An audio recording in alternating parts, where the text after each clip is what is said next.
Agora a gente aborda alguns conceitos. A sobrevida em 5 anos seria quantos por cento dos pacientes continuariam vivos depois de 5 anos que eles tiveram o diagnóstico da doença.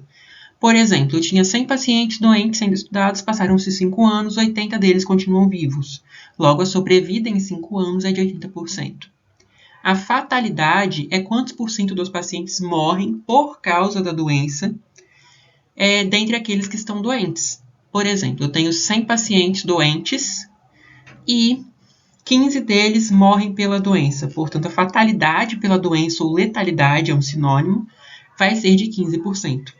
A mortalidade vai ser um conceito diferente. Enquanto a fatalidade eu considero todos os doentes, vamos imaginar na mortalidade que eu tenha 1.000 pessoas, só 100 dessas pessoas estejam doentes e 15 delas evoluam com óbito. Nesse caso, eu vou ter 1,5% de mortalidade. Por quê? É os 15 que evoluíram com óbito por causa daquela doença específica em um universo de 1.000 pessoas que nem todo mundo estava doente.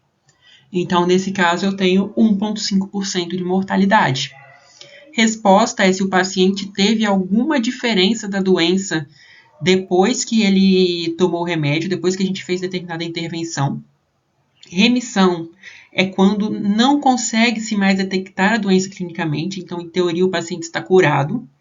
Mas aqui, por definição, a gente fala que é quando a gente não consegue ver a doença mais no paciente, não consegue achar ela.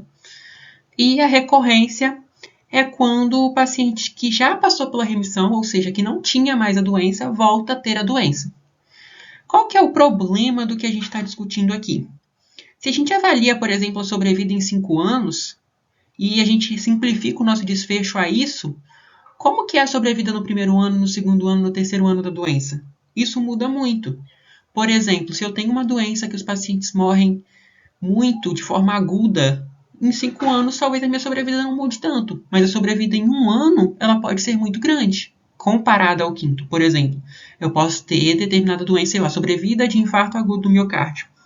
A sobrevida a longo prazo também vai ser afetada. Então, o paciente que infartou hoje, vamos supor aí que tem uma sobrevida de 70% dentro de 1 ano. No segundo ano, a sobrevida não vai cair tanto assim de 100% para 30% igual foi agora. Ela deve cair aí para uns 60%, depois 50%, 45%. Então, a sobrevida em 5 anos, ela não é um dado isolado tão bom. É interessante a gente poder fazer esse fatiamento. Só exemplos, tá? Esses números de porcentagens que eu falei agora. A fatalidade também é a mesma coisa. Às vezes a gente consegue ter problemas na hora de avaliar esses dados, porque às vezes uma doença pouco comum, por exemplo, a raiva. A raiva ela é uma doença com quase 100% de fatalidade, eu acredito que 100%. Todo mundo que pega raiva acaba evoluindo com óbito. Mas a mortalidade pela doença específica, a mortalidade pela raiva, ela não é tão alta, porque pouca gente pega a raiva. Não é uma doença comum. Então, entre as 200 milhões de pessoas no Brasil, poucas pessoas morrem de raiva. Mas entre as 5, 10 pessoas que podem pegar raiva no Brasil em 1 ano, 100% delas tendem a morrer pela doença. A resposta também, muitas vezes, ela acaba não sendo uma coisa bem metrificada, principalmente quando a gente simplifica ela em sim ou não. O paciente começou a melhorar com o remédio, o paciente não começou. Mas tá, como que ele melhorou? Que tipo de melhora foi essa? A remissão é a mesma coisa, a recorrência é a mesma coisa. Tudo isso, quando a gente simplifica esses dados, a gente pode acabar escondendo dados. Isso pode ser, inclusive, o interesse de quem está produzindo aquele conteúdo. Então, é muito importante que a gente entenda como que dados simplificados, às vezes, podem ser um problema. Por exemplo, vamos pegar uma escala de depressão para poder avaliar o paciente e essa escala avalia a sonolência do paciente. E o paciente começou a tomar determinado remédio e aumentou a sonolência. É um benzodiazepínico. Ele vai melhorar na escala, mas não necessariamente ele está menos depressivo. Por eu ter um desfecho simplificado, isso acaba sendo comum. Às vezes a gente pode colocar como desfecho efeitos adversos ou complicações graves. Tá, mas quais complicações? Uma complicação grave pode ser muito pior, pode ser muito ruim, como pode não ser tão ruim. Então a gente acaba colocando tudo no mesmo bolo e isso complica a análise. Aqui a gente enxerga um pouco mais por que essa simplificação de desfechos é tão complicada. A sobrevida em 5 anos dessas 4 condições que eu listei aqui, um paciente com 100 anos de vida, um paciente com câncer de pulmão, com aneurisma dissecante de aorta ou com esclerose lateral amniotrófica, é de 15%. Mas olha como que é diferente. O paciente com aneurisma dissecante de aorta, ele vai ter a sobrevida em 1 ano de só 20%. Mas, em compensação, a probabilidade desse paciente evoluir com óbito nos anos seguintes é muito pequena, ou seja, a gente vai de 20% para 15%. Ou seja, só 5% dos pacientes morrem a partir do 2º ano. Enquanto isso, no primeiro ano, 80% deles vão evoluir com óbito. Por quê? A aneurisma dissecante de aorta é uma condição aguda, que o paciente vai ser internado e muitas vezes ele morre de forma imediata ou acaba complicando e evoluindo com óbito por conta disso.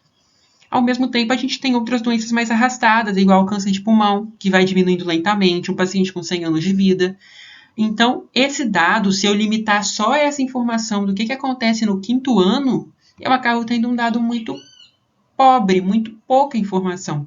Então, aqui eu tenho condições e evoluções de doenças totalmente diferentes, que se eu simplificar o meu dado em sobrevida em 5 anos, eu vou ter o mesmo resultado. Mas a condição, a forma como a doença evolui, a forma como você encara isso clinicamente, é totalmente diferente para esses 4 tipos de pacientes. Já que a gente começou a conversar sobre sobrevida, vamos entender um problema que existe envolvido aqui. Eu tenho os pacientes aí com a sobrevida em 5 anos. Todo mundo começa a ter a doença no mesmo momento para eu selecionar a amostra só com pessoas em início de doença? Não. Eu não consigo ter, por exemplo, 100 diagnósticos de doença no mesmo dia. Eu não vou conseguir construir a minha amostra se for assim. Então, muitas vezes eu pego o paciente no momento 0 da doença, mas em momentos diferentes. Então, por exemplo, eu quero saber o que acontece em 1 ano de doença. Então, eu vou pegar um paciente hoje, aí eu vou contar 1 ano a partir de hoje. Eu vou pegar um paciente daqui 1 semana, eu vou contar 1 ano, mas vou começar a contar a partir do momento que eu peguei o paciente. E aí eu vou equiparando as datas entre um paciente e outro. Só que aí, para a gente poder avaliar a sobrevida, isso acaba sendo um problema. Por quê? Às vezes eu tenho um paciente que sai do estudo, e aí? Ele não evoluiu com óbito. Mas ele também não posso garantir que ele é um paciente que não evoluiria com óbito. Como que eu lido com esse paciente nos meus dados? Nem todos os pacientes vão entrar na mesma hora do estudo, que foi o que eu conversei. E aí a gente tem um problema. Se o meu paciente entrou agora no estudo, daqui 5 anos eu sei se ele vai estar vivo ou não. Mas eu não vou saber, por exemplo, o paciente que entrou daqui 1 ano, eu vou ter que esperar ele chegar no 5º ano de estudo para eu poder saber se ele evoluiu com óbito ou não. Para poder saber com certeza qual era a sobrevida em 5 anos, porque aquele paciente eu não vou ter essa informação dele ainda, porque ele ainda não chegou no 5º ano dele de estudo, no 5º ano que eu vou estar acompanhando ele.